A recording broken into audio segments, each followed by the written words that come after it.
My name is Zoe Mitchell, and the day I realised my grandparents had left me their house wasn't the day the solicitor read the will. It was the day my uncle tried to sell it while I was still sitting shiver in the living room. He stood in the doorway with a man in a suit and said, "And this will make a lovely extension once we knock that wall through," while I was on the sofa with a mug of cold tea, my non's cardigan still over my knees. Grieving, the man in the suit nodded, made a note on his clipboard, and said, "If we get this on the market by Friday, we'll have it exchanged before the end of the quarter." I put the mug down very carefully and said, "I live here." My uncle smiled like a man humoring a child. "Not for long, love," he said. "This is family property. Time to liquidate." Welcome to Quiet Storm Stories. Inheritance Edition, with the quiet grandchild who thought she was just crashing with Non. For a bit finds out she's actually the one person Non trusted not to sell the house out from under her. Ghost, if you've ever been told don't worry, it'll all be fair in the will and felt a pit in your stomach, this one's for you. I'm 27, work part-time in a bookshop in Sheffield, and until very recently, I lived with my non. Not in the tragic, never moved out since. In the broke millennial who went home to care for the only person who'd ever really seen her sense, I'd done the usual circuit: uni, overpriced house share, precarious admin jobs. When my non, Zhong, slipped on the ice and broke a hip at 81, I moved in for a couple of weeks to help while she recovered. Weeks became months. Months became 2 years. I cooked. I did the washing. I argued with district nurses about dressing changes and begged the GP receptionist for fit notes. Nan, in return, gave me her spare room, her endless commentary on daytime TV, and more unconditional love than anyone in my immediate family had managed in decades. "You're my little Elijah," she'd say, pressing a 20 into my hand when my overdraft screamed. Best decision I ever made. My Uncle Mark did not see it that way. He's 20 years older than me, my mum's only brother, and the sort of man who gets a new car every 3 years and talks a lot about market projections. He lived an hour away in a detached new build with a gravel drive and an obsession with equity. He came round every few weeks to mow Non's lawn and remind her how much her house was worth. "You know, Mum, you're sitting on a small fortune here," he'd say. "3-bed semis in this area are going for £280,000. You should downsize. Release some capital. Enjoy yourself." "I am enjoying myself," she'd reply, not looking away from tipping point. "I've got my crosswords. I've got my stories. I've got our Zoe. I don't need Mabaya," he'd tut. "You could help the kids," he'd say. "Pay off debts. Set us up, you and your debts," she'd mutter. "I raised you better. I stayed out of it. It wasn't my house. Except it was where I lived, where my books were on the shelves, where I knew exactly how many pills she had left in each of the little compartments. We never talked about wills. She'd wave me off if I tried. "I've taken care of it," she'd say. "You just take care of me." She died on a Tuesday morning. Heart attack. Quick, the way she'd always said she wanted to go. "None of that lingering," she'd say.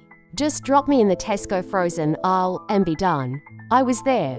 I called the ambulance. I did CPR until the paramedics arrived, though we all knew, really, it was for me, not her. She was gone. The week that followed was a blur of casseroles, cheap flowers, and relatives I hadn't seen since primary school suddenly remembering they had a non too. I stayed in the house, partly because there were 100 practical things to do: register the death, call the bank, cancel the milk. Partly because I couldn't quite imagine walking out and leaving it empty.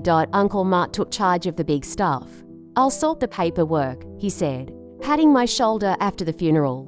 "You focus on your grief," or whatever. Translation: I had tissues. He had the solicitor's number. I let him. Grief makes you tired. It also makes you revert to old roles. He was the responsible adult. I was the bookish niece. A week after the funeral, I was on Non's sofa, half asleep in her cardigan, when the doorbell rang, expecting another neighbour with a card. I opened it in my socks. "Hello there," said a man in a shiny suit, holding a clipboard. "I'm Gareth from Hills & Co. Mark said I could pop round to do a valuation." Behind him, Mark waved from the pavement. My stomach dropped. "A valuation for what?" I asked. "For sale, of course," Mark said. "Got to get it on the market while people still remember it from Rightmove." Non's been dead 8 days, I said. Exactly, he said. We have to be practical. Whose decision is this? I asked. Ours, he said. The family's. I thought about that for a second. I was living there, using Non's mugs, sleeping in the room we'd painted yellow together. I stepped aside anyway. Gareth walked through the hallway, making little appreciative noises. Good size rooms, he said. Nice light. Kitchen could do with updating, but buys like a project. He paced out the living room, dodging the floral sofa where Non had sat for 30 years. When he got to the alcove by the window, where her recliner chair still was, debt worn in the cushion, he said, this would knock through nicely. Really open up the space. That's where her chair was, I said. He blinked, nodded, scribbled something like rem emotional art on his pad. Mark trailed behind, eyes already seeing pound signs. You'll be sorted once this goes through, he said to me. Your share will clear your student loans or whatever. My share, I repeated, of the sale, he said, surprised I needed it spelling out. House divided between me and your mum and you, 3 ways. That's what she always said. Fair's fair. My mum, for context, had died when I was 19, breast cancer. Quick, brutal. None had filled the hole she left. Mark had not. This was the first time anyone had mentioned me in relation to the house, beyond larger. Oh, I said stupidly. She told you that? He shrugged. Of course, he said. I'm the executor. My heart did a slow, weird flip. Have you seen the will? I asked. He frowned. Not yet, he admitted. Solicitors got it. But we all know what Mum was like. Everything even. She hated arguments. She did. She also hated being told what to do. I thought of her, sitting in that chair, wagging her finger at the chase. Don't assume you know everything, Mark, she'd say. You'll get bitten. I looked at Gareth, at his measuring tape, at the empty spot where her chair had been. I want to be there when you see the will, I said. Mark smiled indulgently. Of course you can be. Love, he said. It's not a drama. We're all on the same team. I got an appointment with the solicitor myself, partly for the will, partly because something in my chest hadn't stopped fizzing since the fair's fair speech. She was a compact woman in her 50s called Elizabeth, with tidy hair and an expression that had seen every version of drama over Mum's house you can imagine. I'm Jean Moore's granddaughter, I said, perching on the chair in her office. I live with her, lived. My uncle says he's executor and that the house is being divided 3 ways. Him, my late mum's share, and me. I just wanted to be clear. She opened a drawer, pulled out a file, put on her glasses. The will is a matter of record, she said. She left a copy for both executors, both. I said. She looked up. Yes, she said. She appointed your Uncle Mark. And you. My brain did that Windows 95 error screen thing. Me. I said, I didn't know. She left you a letter as well, Elizabeth said, sliding an envelope from the back of the file. We were instructed not to hand it over until after her funeral. My hand shook a little as I opened it. Non's loopy handwriting. Lavender smell. 1A for page. My dear Zoe, if you're reading this, I've popped off. Don't be sad for too long. Put the kettle on and shout at the telly like we used to. I know your uncle. I love him, but he likes a pound note more than is good for him. So I've made you joint boss of the house. You have lived here, looked after me, and kept this place a home, not just a pile of bricks on Rightmove. I trust you not to let them turf you out or stick Sam my cat in a kennel while they measure for an extension. The will says the house comes to you, all of it. They'll kick off. That's why I didn't tell them. You'll need a bit of steel. You've got it. Your job now is simple. Keep a roof over your head and, if you ever sell, do it because you want to, not because they tell you. If you're feeling generous, stick your uncle a few quid. If not, they'll survive. They always do. Don't let them guilt you. You earn this in ways they don't understand. I'm proud of you. Love. Non-XX. I reread the sentence. The will says the house comes to you, all of it. I looked at Elizabeth. Is that legally accurate? I croaked. She slid the form or will document round to me. In the dense, boring language, under disposition of estate. It said, I give, devise, and bequeath my freehold property, known as address, to my granddaughter, Zoe Mitchell. Absolutely. Everything else, savings, premium bonds. The Viking china was divided between Mark and a few charities, the house. The only substantial asset was mine. Not ours. Mine. I sat there, Non's letter in one hand, the will in the other, and felt a wild mix of gratitude and dread. Elizabeth cleared her throat. From a legal standpoint, Miss Mitchell, she said, you are the sole beneficiary of the property. Your uncle has no automatic right to any share of it beyond what your grandmother might have left him in cash, which, in this case, she checked the figures, is several £1,000s. So his fair speech, I began, is wishful thinking at best, she said dryly. Telling Mark was not fun. We agreed to meet at the solicitor's office. He sauntered in, sat down, all relaxed charm. Gareth from Hills & Co. was not there this time. Thank God. Elizabeth went through the formalities. Your mother appointed both of you as executors, she said. In that capacity, you're jointly responsible for administering the estate. However, in terms of beneficiaries, she turned to me. Miss Mitchell inherits the property outright, she said. Mr. Moore, you receive the cash assets and personal effects specified here. She slid him the breakdown. His face did that fascinating thing men's faces do when their entire mental spreadsheet crashes. What? He said, no, that can't be right. Mum always said, as she said, a lot of things. Elizabeth said, not unkindly. But what she signed is this. She tapped the will. He turned to me, eyes blazing. Did you know? He demanded. I found out 10 minutes before you walked in, I said, Non's letter burning a hole in my bag. She didn't tell me either. You must have. Influenced her, he said. Got in her head while you were living there, like you did, telling her to sell for $350. I shot back. My voice shook, but I held his gaze. She owed me, he snapped. I did the garden. I took her to the hospital. I laughed, unable to stop it. You came once a fortnight to mow the lawn and lecture her about equity, I said. I was there every day, washing her knickers, doing her meds, taking calls in the middle of the night when she couldn't breathe. That was your choice, he said. I told you not to move in. You're not a martyr. No, I said. I'm her chosen heir. It felt weird to say. True, but weird. Elizabeth cleared her throat. Emotion aside, she said, this is legally clear. You have both been informed. My advice would be to work together amicably. There are still funeral expenses and such to settle. The house cannot be marketed without Miss Mitchell's consent, he glared at her. Then at me, so you're just keeping it, he said. Sitting on all that money while the rest of us struggle? I'm keeping my home, I said. What I do with it is my decision. Non trusted me to make one that isn't panic sell for cash before the wake's over. He stood up, chair scraping. This is theft, he said. From the family? No, I said quietly. This is Non deciding that family isn't just you and your spreadsheets. He stormed out. The weeks that followed were icy. He sent a barrage of texts. Mum would be ashamed. You're breaking the family apart over bricks. I hope you enjoy being the reason we never speak again.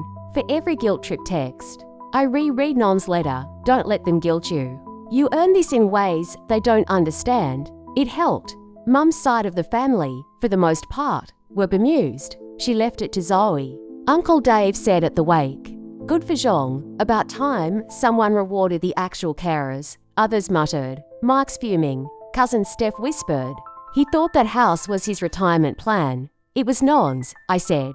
Not his. Mum wasn't there to give me her take. I missed her acutely then. She'd have either smacked Mark upside the head or told him to get over himself.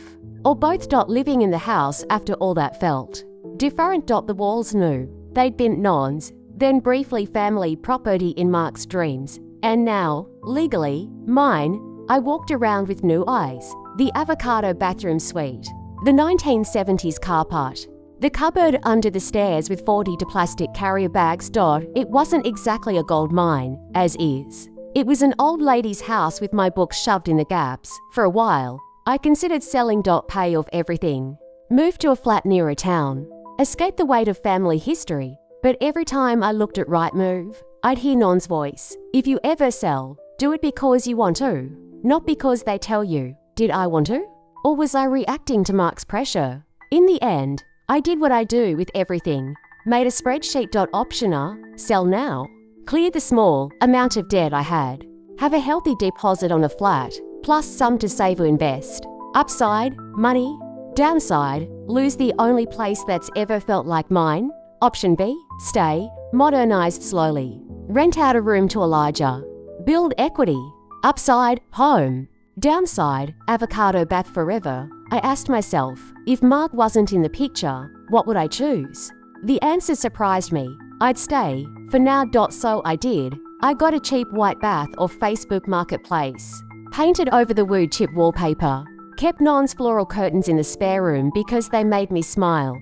Every improvement felt like saying, I choose this. Not by default. On purpose, Mark tried once more to guilt me into selling. He turned up on the doorstep one Saturday, unannounced. Arms folded. I've looked into contesting the will, he said without hello. Solicitor says I might have a case. Mum wasn't in her right mind. Undue influence. That sort of thing, was she? I asked. She was sharp as anything when she beat you at Scrabble a month before she died, he glared. She was lonely, he said. You were there 24/7. Of course she listened to you. Lonely enough that you told her to liquidate her only security, I said. And I told her she didn't have to. He flinched. You think I wanted her money because I'm greedy, he said. I wanted it because I've worked my whole life, and I've got nothing to show for it. That house was meant to help all of us meaning you, I said. She saw that. She chose otherwise. He sagged a little. I'm your only blood, he said. Softer. Doesn't that mean anything? So was she, I said. You didn't see it that way when you were waving estate agents through the door. We stood there, years of resentment and love and unspoken stuff simmered. I'm not throwing you a penny, I said. Not because I hate you. Because that would make me the executor of your choices instead of hers. He opened his mouth. Closed it. Fine, he said at last. Keep it. But don't expect help when the roof caves in. I didn't expect it when she was alive, I said. Why start now? He left. We haven't fully made peace. We probably won't. That's okay. Families don't always tie up neatly. If there's a tidy bow here. It's this, a few months after everything. I found a scrappy notepad in Non's knitting basket, on one page. In her shaky writing were 3 names and some numbers. Mark, lad. But no sense with money. Zoe. Heart and brain both working. House, goes where it's looked after. That was her calculus. Not eldest gets the lot. Or split it even so no one sulks. Who would actually treat the thing like a home, not a chip to cash? Sometimes, the fair thing on paper isn't the kindest thing in reality. If you're the Zoe in your family, the one who actually does the care. But isn't the obvious next in line? And you're scared that any legacy will be handed to the loudest person in the room? I want you to remember Non's move, she quietly. Legally chose the one who showed up. No fanfare. No arguments before. Just a letter, a will, and a trust that I'd handle the fallout. You can't control what older generations do with their wills. You can control what you do when you're the one they pick. You're allowed to honor their choice. Even if it upsets everyone else, you're allowed to keep the house, the ring, the savings, the whatever, without carving it up on demand to prove you're not selfish. You're allowed to say, when an estate agent walks into your grief with a measuring tape, not yet, and not like this, and if an uncle or cousin calls, you a thief for it. Remember the person who signed the paper. In the first place, they saw something the others didn't. Your job is not to convince the whole family they were right. It's to live in a way that makes you know they were. No stamp. Just folded a 4. My name scrawled on the front in sharp, familiar handwriting. Zoe. Inside, a listing from an estate agent website. 3-bed semi. Same street as Non's, freshly painted grey door. Fake grass. At the bottom, circled in red, was the price. £320,000. Underneath, in biro, someone had written, Mum's house is worth at least this. Think what you could do. I knew it was from Mark before I saw his initials in the corner. He couldn't quite give up the fantasy. I stared at the paper, then at my own slightly sagging front door with its peeling paint, and felt a flicker of temptation. £320,000. I could sell, pay off my small debts, buy a flat near a town.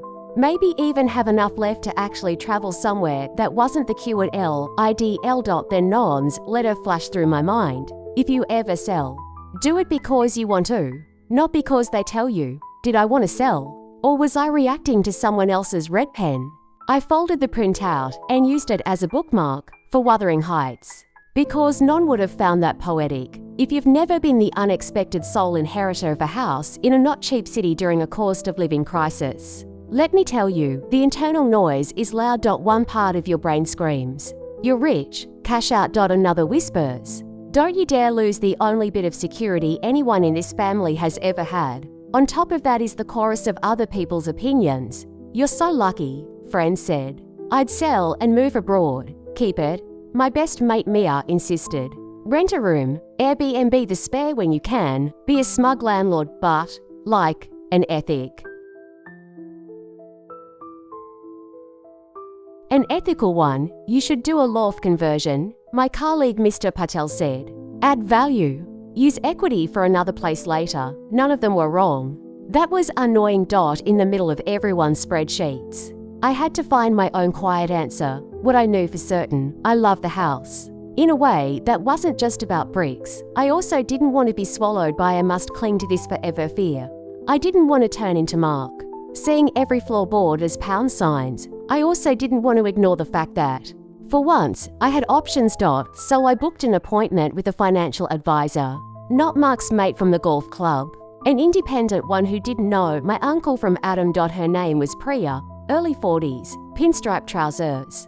Docs, or of someone who has seen it all. She listened to my rambled summary. Non.